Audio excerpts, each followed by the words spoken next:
little attention to the question we asked. And I thought it's very important, which is why I'm sharing it with you all. I don't want to keep it between the two of us only. The point he made was that would it again not become Copernican?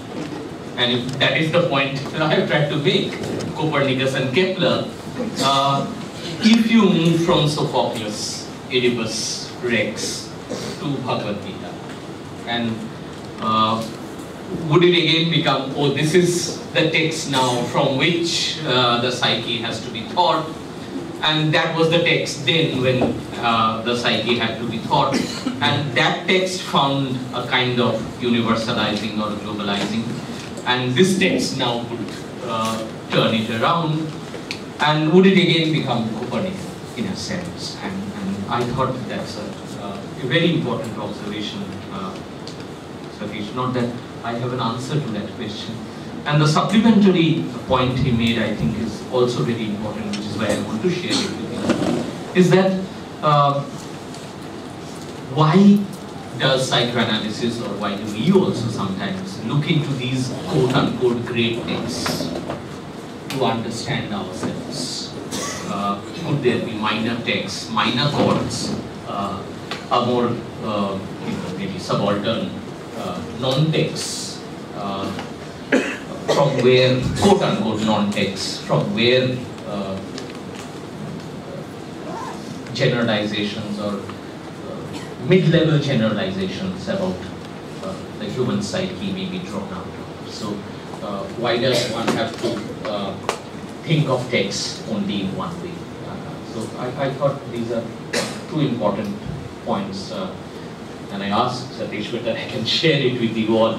I thought it needed to be shared, and that little carefulness needs to us.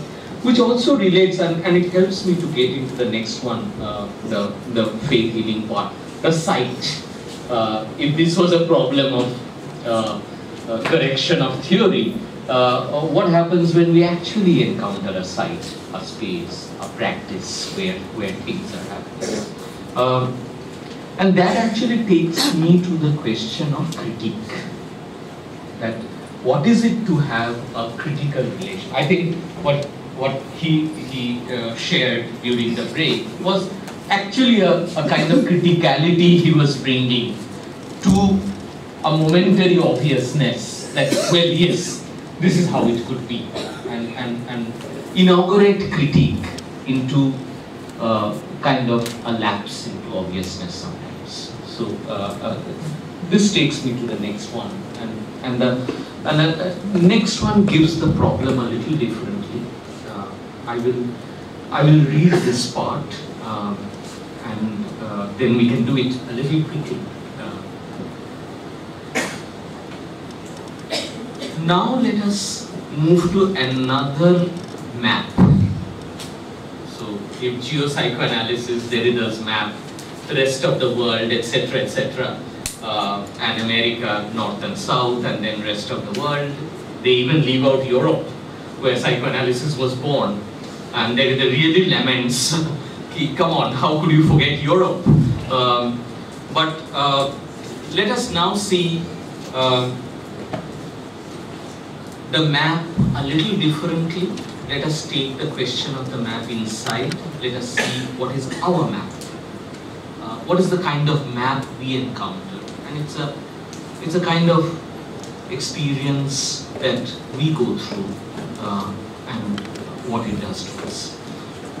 One practice that complicates the map, the obvious map of mental health in India, split between psychiatry, psychology, and a little bit of psychoanalysis here and there. There is no psychoanalysis much in India. Is what is conventionally called, and the very naming can be problematized, faith healing. And what is faith healing itself is a question. Does faith healing complicate the map of mental health in India is the question. This is a map which is at present, and I'm coming to the contemporary, I jump to today actually. This is a map haunted by two kinds of impulses, and Krishnachandra Bhattacharya calls these two impulses: one, rootless Western universalism, and two, clinging Indian particularism. The first, rootless Western universalism, is marked by contemporary attempts to globalize mental health that in the process pathologizes much of the practices of the global South. At work here is a globalizing, at times a developmental discourse that sees the global South or the third world as the lagging other of an always already developed West, global North. This also alerts us to the political economy of global mental health, where the WHO conceptualizes mental health problems through an economic discourse as burden and as loss of working hours. While for the pharmaceutical industry, low-income countries such as India are framed as the new promised land for drug makers, as the industry's future now lies in the developing world. I quote from one of their journals.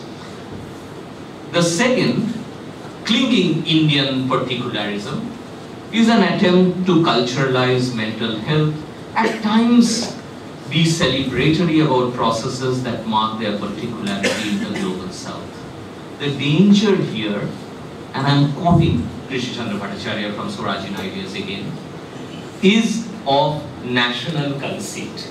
Exactly the point Satish made in the morning. Swadeshi conceit is of national conceit and the unthinking glorification of everything in our culture and depreciation of much of the things in other cultures. So Bhattacharya is struggling with the two framings over here.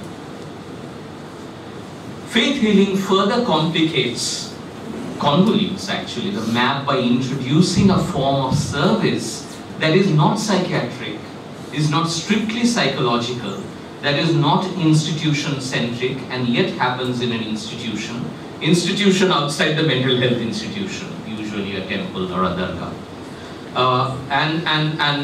That is not clinical, quote-unquote, in the modern Western sense. The question of contract is also problematic over there.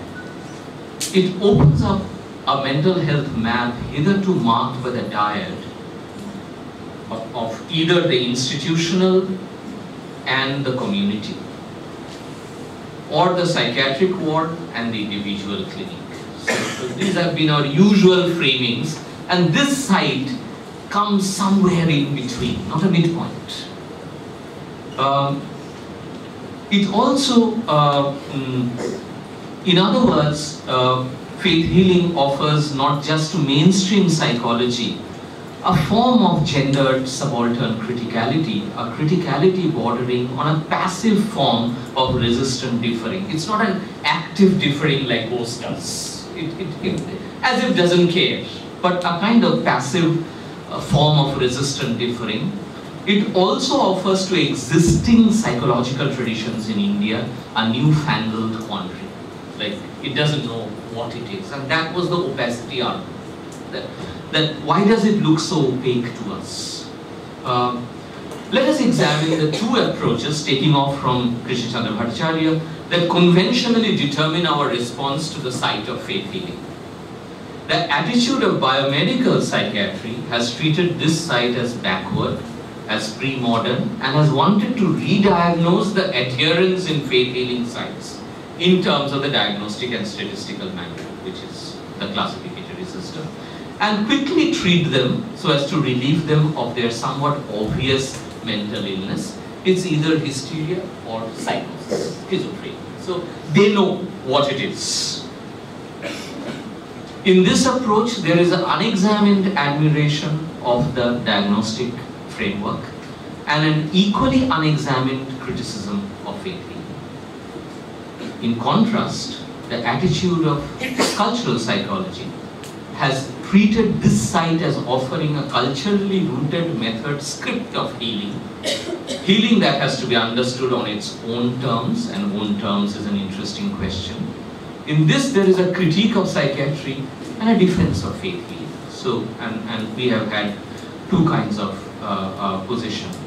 And one then is marked by a critique of culture and a defense of science. The other is marked by a critique of science and a kind of a defense of culture. And this goes on. However, the history of it is also important over here, that currently the pressure in mental health is to get into global mental health. The paradigms and frameworks of global mental health, and there are actors in India now already in place, and they want to take it in a certain direction. Just to share this with you all, it's the Mira Datar Dargah in Ahmedabad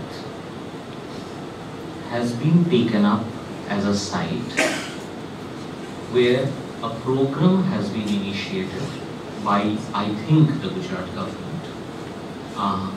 And this I'm saying in a whisper over here because I don't have the real empirical details to substantiate my argument. It's looking like the dargahs are becoming the first sites of intervention. It's not the temples. And here a program has been started. It's called Dawa or Dua. So the framing has been set up now. Dua on the one side and Dawa on the other side, and people are being told to choose between the two. The point Bhattacharya makes over here is whether there would be a kind of a dialogue or exchange between a critique of a recalcitrant past and a critique of the present. And could one think of a dual critique? A critique that takes the critique to the past but also doesn't in the process wish away the critique of the present. So, and this is the point Bhattacharya makes in Swaraj in Ideas. The problem is that in much of the global south, we either accept or repeat the judgments passed on us by Western culture, or we impotently resent them, the part I read earlier.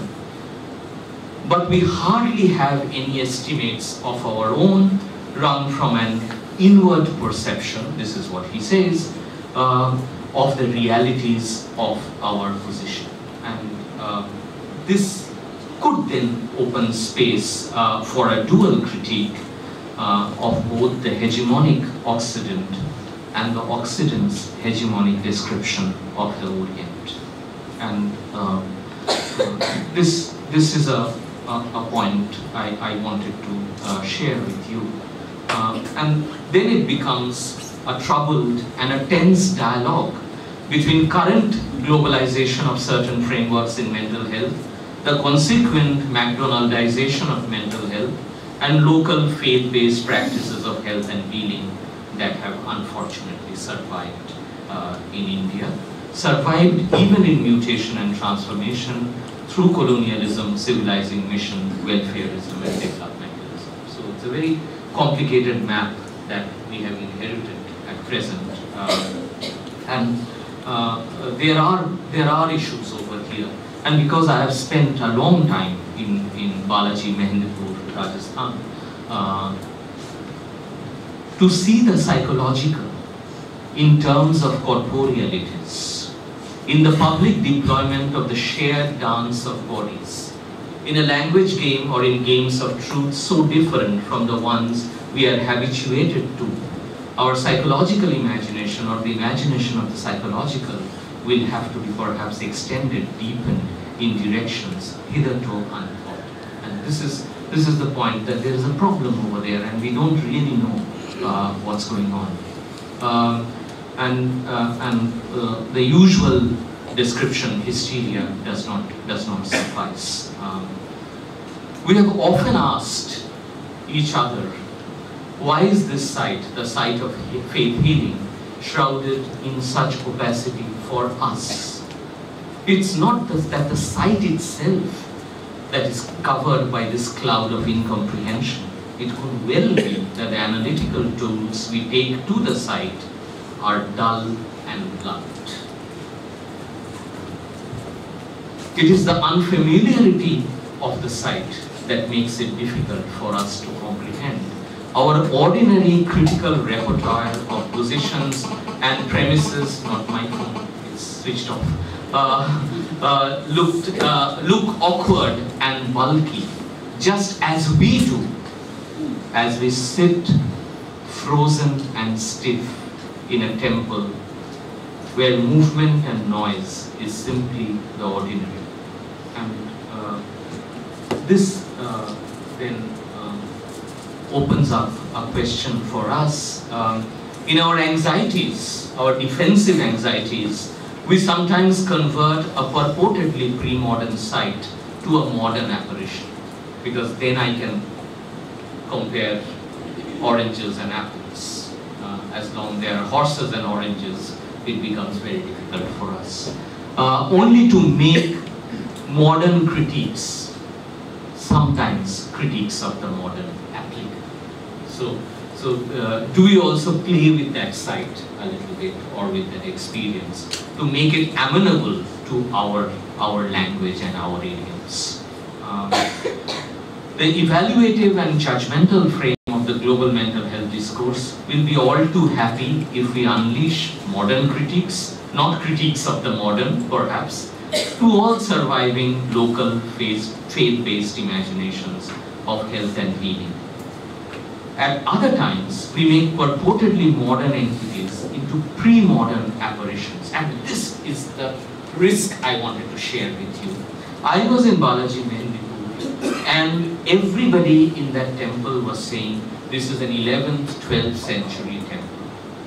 And I don't know why I had this moment's doubt. I said, no, this can't be. The practice looks a certain kind. And very interestingly, when we went back to the archive, we found it's a 19th century temple.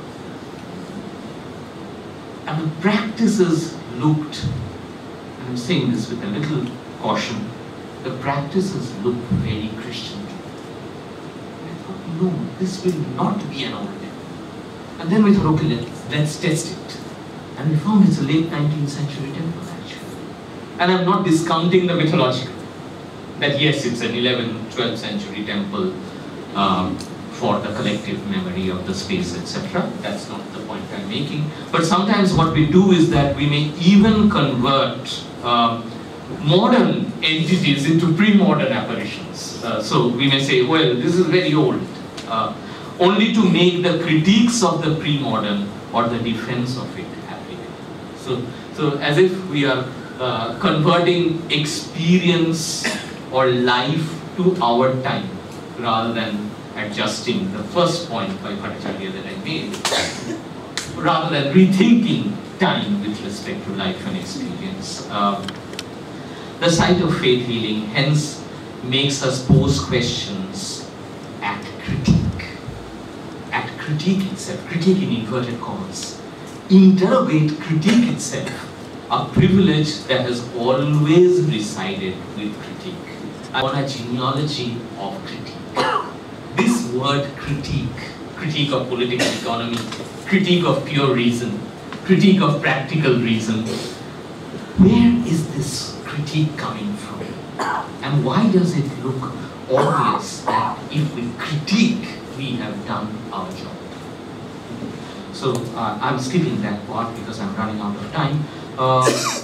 We go through a kind of a history of critique. Much of it we take from Talal Asad's work over here and try to question, actually.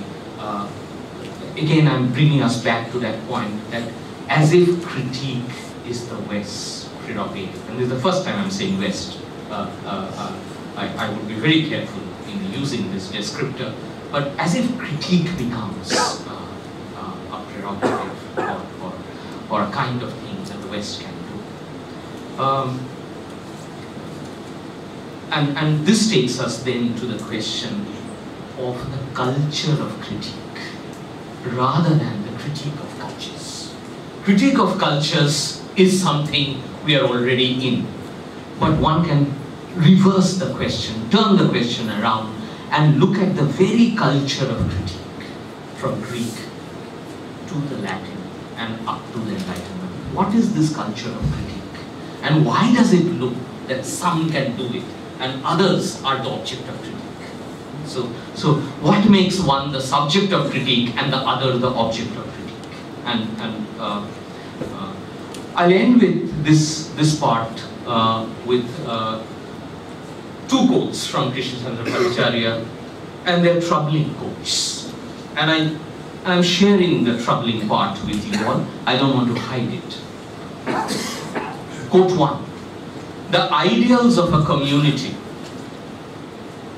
if it's faithful over here, springs from its past history and from the soil. They have not necessarily a universal application, and they are not always self-luminous to other communities. I would of course have a problem over here. Are they self-luminous to the community itself also? Is a deep-end psychoanalytic question, because psychoanalysis moves beyond the framework I think, therefore I am. So is it self-luminous to even the community? The other point Bhattacharya makes is that, and this is the troubling point, more troubling, every culture has its distinctive physiognomy, which is reflected in each vital idea and ideal presented to itself by the culture. Which is why, to end where we began, the times have to be adapted to our life and not our life to our times. This is where the line comes. I began with it, I wanted to end with this line and show where the line comes when he makes a kind of an argument, and this is an argument that we can think about, work on, not accept it necessarily. I will end with a short section on primitive accumulation and Marx versus Marx. And here I will try to address primarily also the development studies scholars in the room. Look at Marx in a certain way, and this is a part of the work that Anjan and I do, somewhat confusedly, continue to read Marx in crazy ways. It's not that he's not part of the earlier part I read out. I have dragged into that craziness also now. But this is a part I think I owe much to him also. It's not my work at all. Marx read through the question of primitive accumulation. Marx read beyond the three sources and components parts of Marxism. Marx read a little beyond Europe. What would happen? And this is where Froda had a very interesting proposition to make, and I'm putting it my way, Thursday night, when I say that I'm going to begin with this statement by Derrida, there is no psychoanalysis in Asia. And he said, but that is how Derrida puts it always out. There is no psychoanalysis in Asia, there is no psychoanalysis without Asia. So, there is no Marxism or Marx without Asia. And we can go on complicating this statement and let us see. I'll read a first part to set up the problematic, and let us see what we can do with it. Will it take us to land acquisition is the open question now. And this I think I can do in 15 minutes. I have now managed time. Marx keeps moving for a Marxist as the world moves. Marx keeps moving, and we keep wanting to lay our hands on Marx to really make sense of what Marx meant, to crucify Marx. Crucifix, that is perhaps the way one can both fix and kill and deify. Our impulse at finding out in a certain certainty the truth of Marx, at pinning down Marx to a threadbare minimum, to one primary impulse, the only one Marx, that would be readily accessible to scientific scrutiny, which in other words is the science of Marx, or the Marx of science, repeatedly meets its failure in the very texts that carry in one way or the other the somewhat direct imprint of Marx.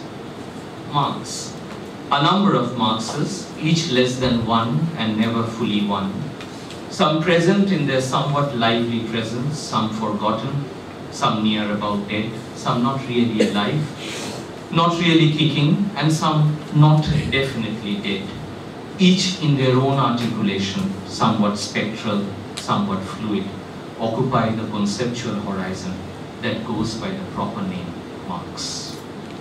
It is difficult to choose among a plethora of Marx's spectres to respectfully embrace some and frankly castigate others.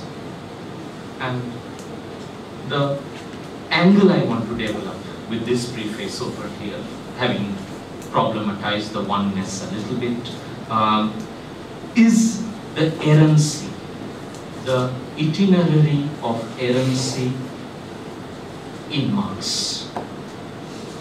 A Marx that remains menaced by the unanticipatable, the unknown, at times the uncanny. And he remains menaced by possibilities that can make his own theoretical structure look somewhat impossible. And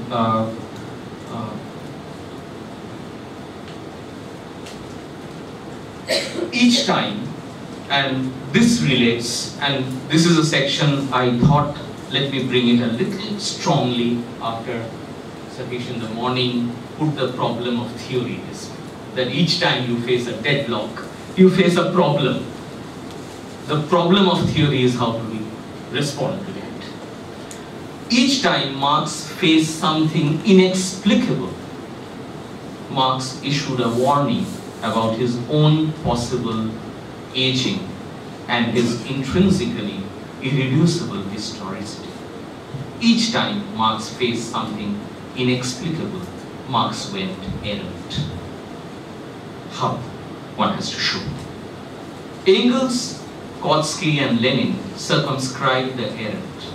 They normalized, sanitized to a large extent Marx and Marxism.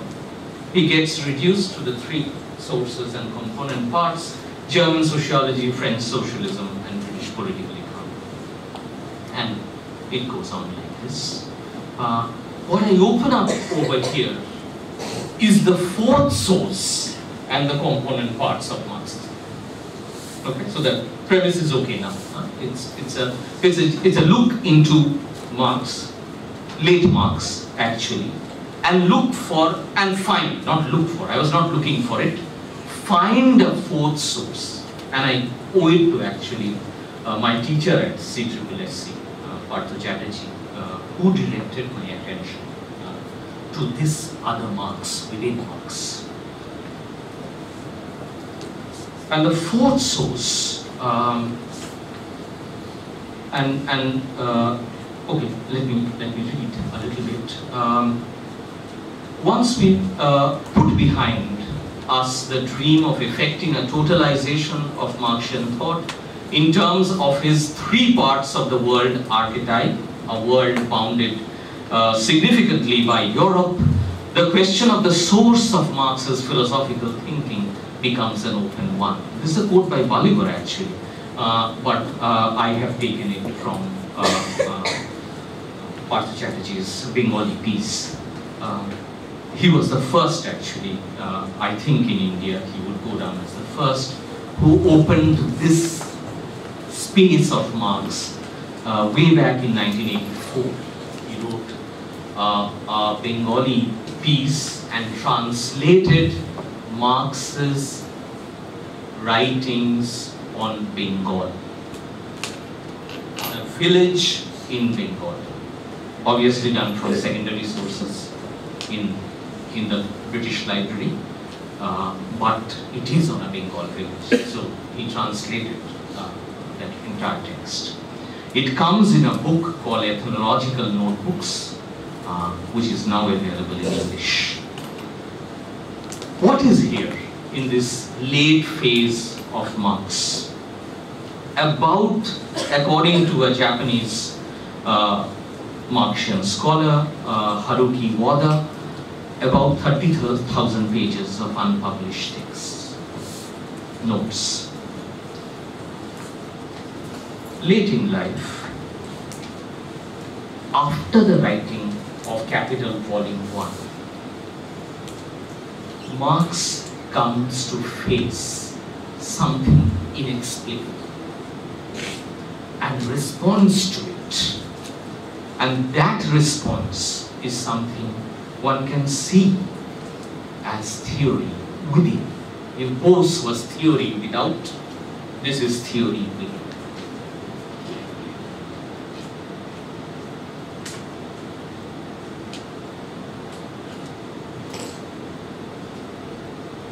And the years are 1857, which is when the first volume of Capital is published, the German edition, and 1883.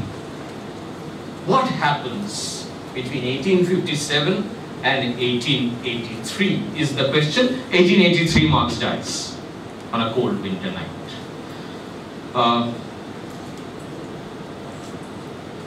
1867, and I'm just putting it down, 1, 2, 3, 4, 5, what happens? Publication of Capital, a critique of political economy. 1871,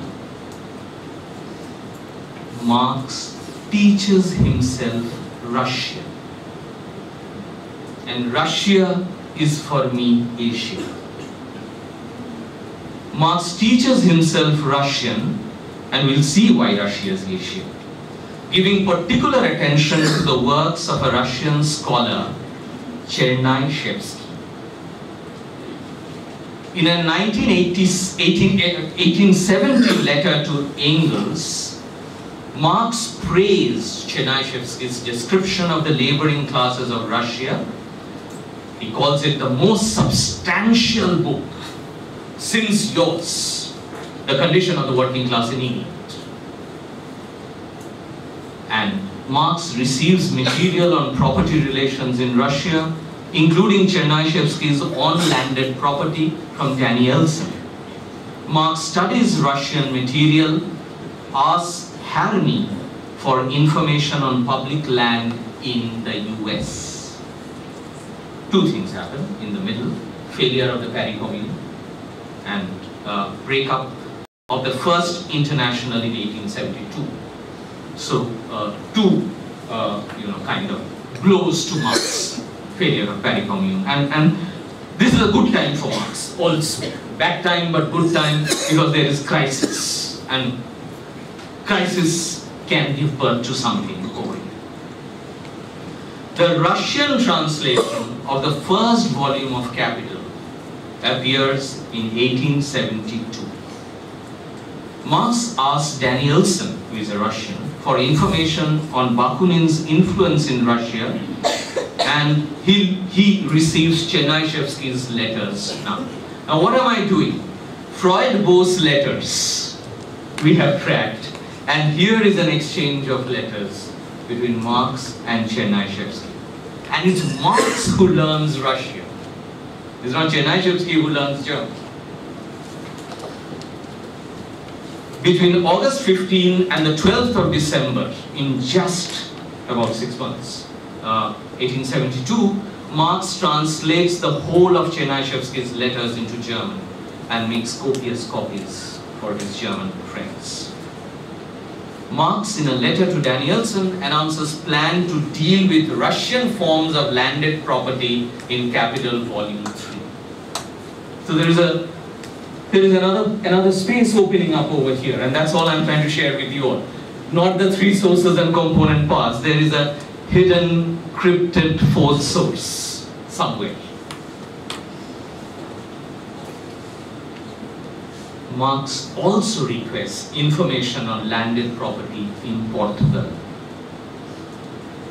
then Algeria, and starts working on these. And finally the Bengal village. Danielson sends material on agricultural conditions and the peasant condition in Russia since 1861. Also, Marx starts reading on the Russian peasant commune, which is popularly known as the Russian commune, the Obshchina. I don't know whether I'm pronouncing it right. Now comes the important point. The only point I want to make out of all this. Marx now prepares the second German edition of Capital Volume 1. Gets it published in 1873. And there are a few corrections.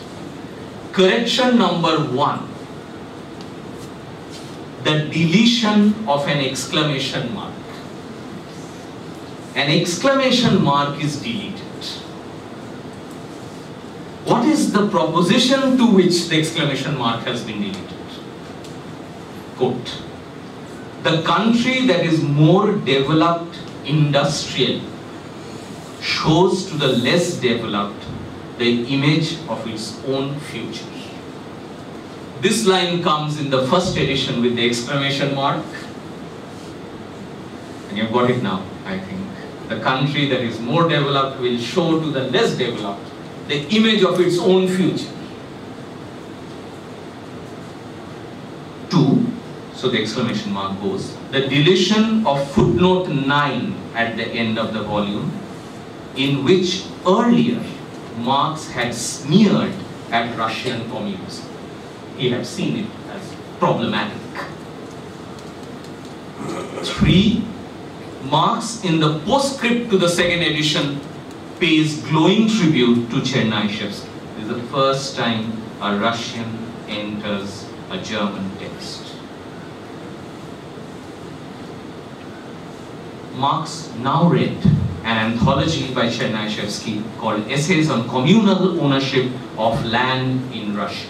Essays on communal ownership of land, not landed property. A shift has happened over here. Chernyshevsky is also moving. He moves from the question of land, landed property to now the question of the communal ownership of land. Chernyshevsky thought that given the development of the advanced West, it would be possible for Russia to leap from communal ownership of land directly to post-capitalist futures. So Chernyshevsky is the person who thought there is no need for community processes, communal ownership of used values or shared commons, or communal ownership of land to move through capitalism to a post-capitalist future. You can bypass that route. History is like a grandmother. It loves the younger grandchildren. To the latecomers, it gives not the bones, but the marrow of the bones. While Western Europe has hurt her fingers badly in her attempts to break the bones. So he's saying, Western Europe has moved through capitalism and hurt her fingers badly in an attempt to break the bones. The Russian road may be different. So we have now two possibilities over here. One is that the advanced is there, developed, and the underdeveloped have to follow the trajectory or the path of the developed or the advanced and have to move through it. It's a historical inevitability. So the argument in early Marx of historical inevitability, which even the Indian left sometimes subscribe to, is that you have to inevitably move through these stages of history. And, well, it's sad, but what can be done about it? One, this ties to a framework which Anjan called P not P on the first day in the morning. That one is the lacking other. So you have a step ladder and somebody has reached the top of the ladder. The other ones are not P, not yet there, not adequate, not yet developed, not yet capitalist enough, and they have to move through these. And the movement is painful, and Marx's early writings on British India actually defend this movement. They say that the anatomy of the human holds the key to the anatomy of the ape. So you will have to understand the advanced, and slowly, step by step, the rest will follow, the rest have to go, and this is the argument of historical inevitability. I'll actually read out Marx's own quote, what he wrote on historical inevitability, and that led to much of the thinking around historical, what is known as historical materialism. But Marx here clearly breaks away from that. On the other hand is Chernyshevsky, who suggests that there is no historical inevitability.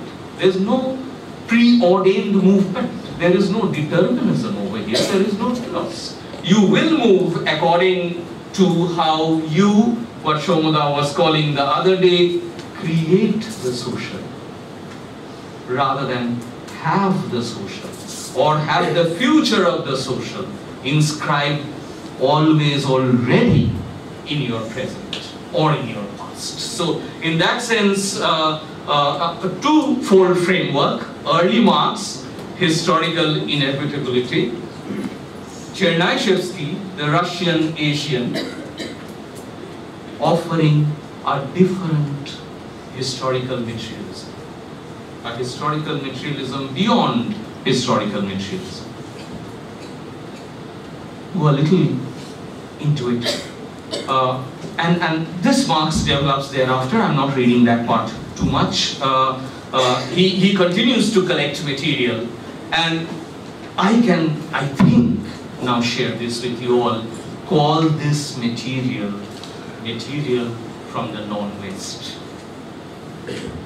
Material on land and relations of production, gathered from America, Latin America, Portugal, Algeria, parts of Africa, India, Bengal, China, Russia. Another Marx, who is treating, and it's like the text. Sophocles, Oedipus Rex, or Bhagavad Gita. Here the text is the text of the social. Will it be France, Germany, England, or will it be built on these innumerable others around him? Question is, will it change Marx's theory? That's the point. Will it change theory? And let us see where it goes. This takes us to the question of primitive accumulation. If one is in the framework of historical inevitability, primitive accumulation is painful but justified. Primitive accumulation is the condition of capital accumulation. So primitive accumulation, even if painful, is justified, is a step in the trajectory of history, in the inevitable trajectory of economic development. One step. The other, if you don't go by the trajectory of historical inevitability, primitive accumulation is not justified or necessary violence. One can question that very violence, because through that violence one is intervening in that space I call the algebraic X, that unknown X, community, feudal class process, slave class process, self-appropriative, all kinds of processes at work, few capitalist class processes also. and it's a very complex mixture, neither good nor bad nor ugly. One needs to see what it is. One needs to study what it is. However, one cannot study that. One cannot understand that. One cannot render it a part of our experience, because that is a relic of the past. That is something that has to go. That inevitably is going to get annihilated in the progressive march of capital. So you don't study that. And that is then called third world, pre-capitalist, hence to be dismantled. So in that sense, there is a kind of justification, a secret justification of a necessary violence. And this is the justification around land acquisition by the new government. That we have to go this way because this is a path.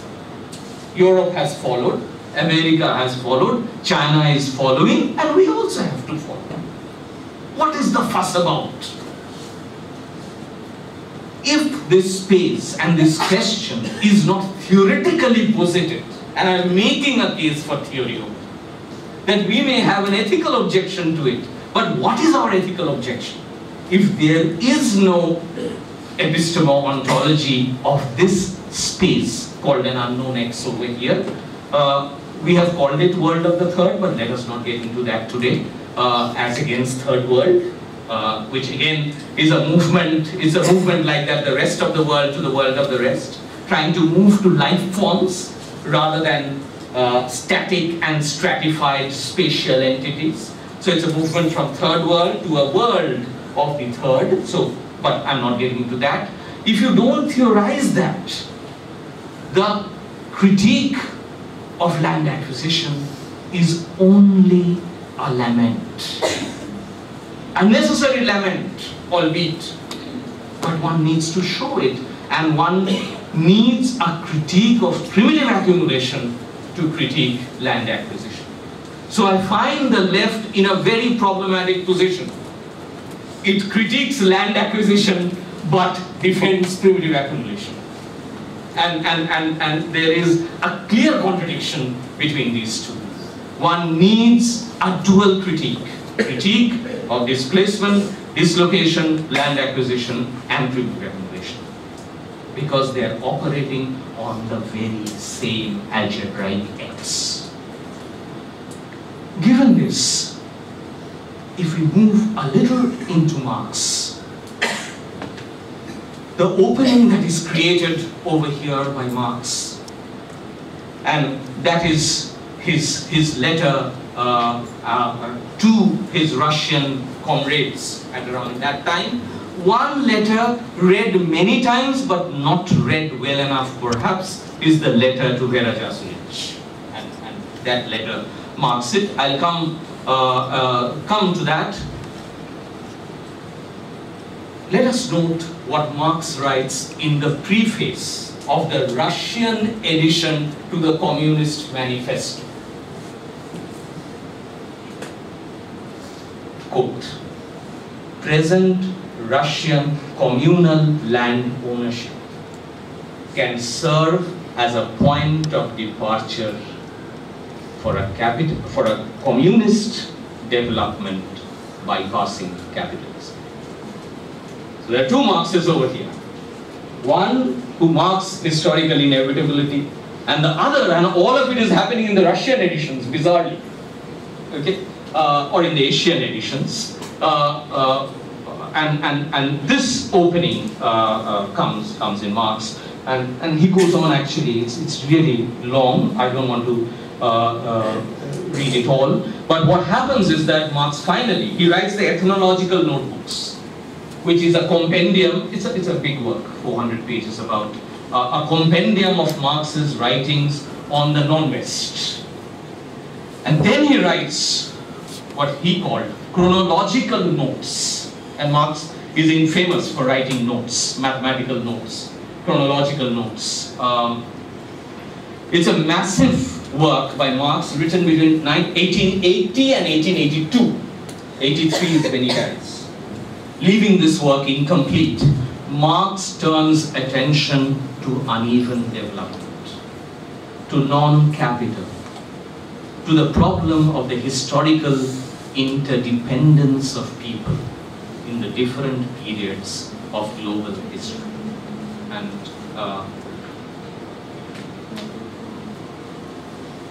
let's now just read the marks of historical inevitability. Quote, bourgeois society is the most developed and the most varied organization of production. The anatomy of the human is key to the anatomy of the ape, and he goes on. The other marks now over here. I'll just read out that quote.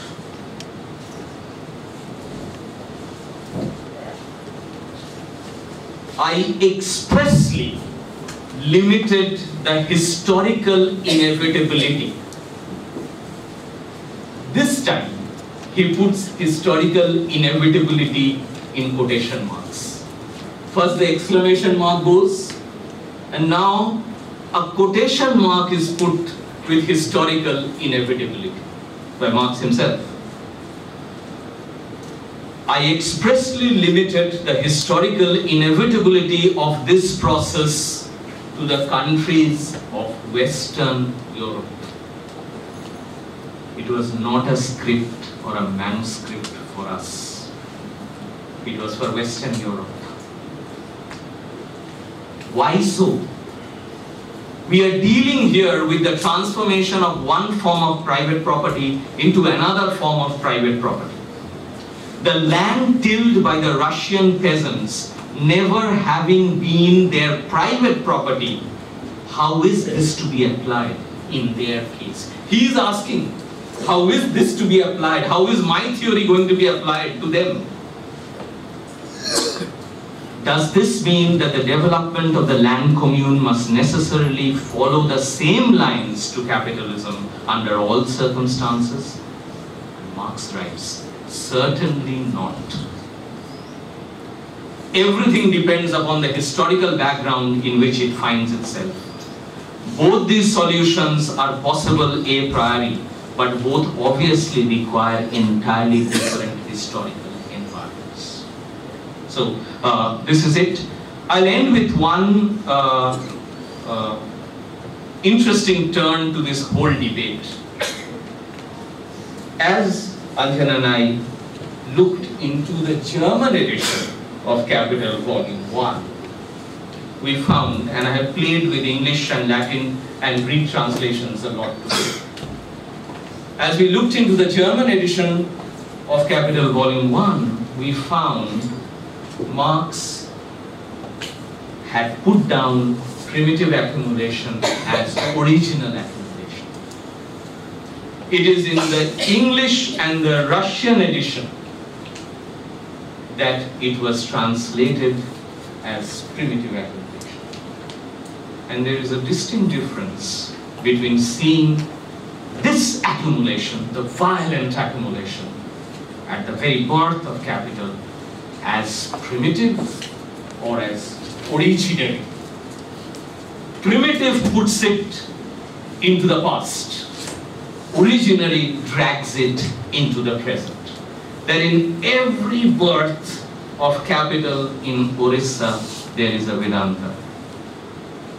So it's not something that happened in the 18th century or 19th century, but happens today. And one could work on this further. I don't have the time to get into this, the distinction between original accumulation, which was Marx's original phrase, and primitive accumulation, which was the other. Very startling, is just an aside. The Russian and English translation of Lenin's book is called The Highest Stage, Imperialism, the Highest Stage of Capitalism. But Lenin's original manuscript is called Imperialism, the Higher Stage of Capitalism. So, and you can go on with this. Let me not go further into this. The only point that one makes out of this is that taking off from the works of late Marx, which is also an other Marx. Marx face to face with the other, with the radical otherness of the other, an other irreducible to the logic and language of 3 Western European countries. With other economico-political manuscripts in Russia, India, Asia, Portugal, Algeria, Latin America. Works that took the Russian road, the Indian road, and the non-Western road seriously could help us reimagine the question of theory also within the West. So it's not just Freud versus Bose, but Marx versus Marx. Thank you. Presentation was that I started wondering who is Bose and who is Chernyshevsky, because you keep saying Chernyshevsky was an Asian. You sort of insisted on identifying him as an Asian. If you take the case of Bose, Partha Dasgupta, the economist, says that the Bengali Renaissance was the coming together of Brahminical orthodoxy and modernity coming to Bengal. So, is Bose really that kind of a homogenic Indian figure?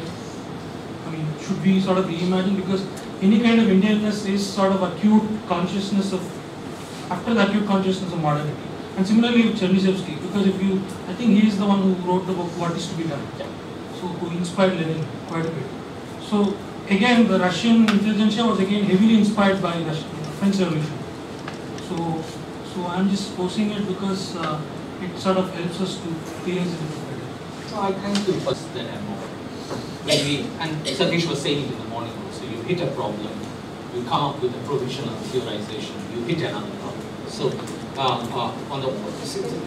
in one line it is this: you had Freud's Oedipalization, you had Marx's historical literalism and historical inevitability.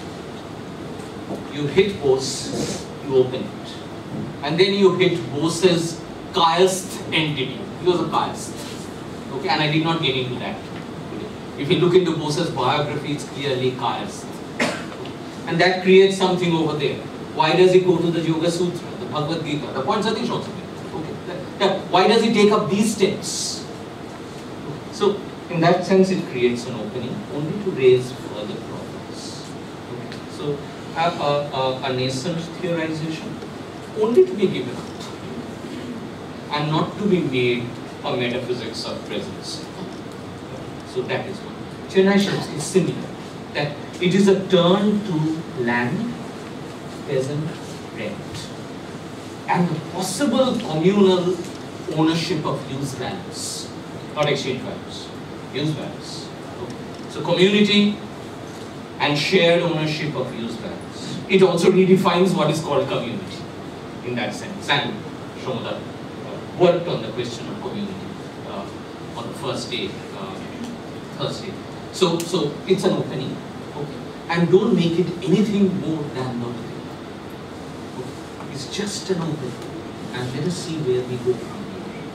So in that sense, I would actually agree with you, because as you institute, you erase. There is no need to once again institute with a kind of certainty that we just saw doesn't hold in Marx. So you are absolutely right. I would go with it. I'm trying to understand how psychoanalysis would read the text like Sons and Lovers by H. Lovers.